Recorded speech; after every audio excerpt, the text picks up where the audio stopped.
அடாடா, இன்னைக்கு வந்து நம்ம ஒரு ஸ்பெஷல் செலிபிரிட்டியை வந்து நம்ம ரெஸ்டாரண்ட்டுக்கு இன்வைட் பண்ணியிருக்கோம். அவங்க வந்து இன்னைக்கு நம்ம ஹோட்டலில் வந்து சாப்பிட போகிறாங்க. அது யாருன்னு தானே கெஸ் பண்ணுறீங்க? வாங்க போய் பார்க்கலாம்.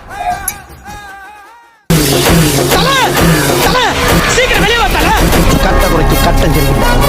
நம்ம கூட விளையாடுறதே அவனுக்கு வேலையா.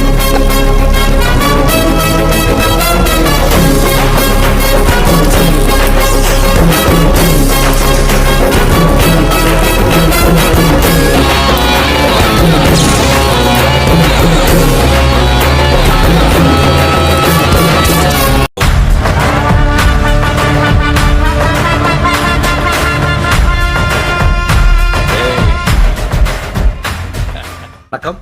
மஸ்கட் ரூவில் இருக்கிற அடடா ரெஸ்டாரண்ட்டில் இருக்கோம். ஊர்லேருந்து வந்தாலும் அப்படியே நம்ம தமிழ் மக்களை பார்க்குற மாதிரி இருக்குது. பட் டேஸ்ட் எக்ஸ்ட்ராமே சாம்பார். அதே மாதிரி தட்டு இட்லியை வந்து அந்த கீயில்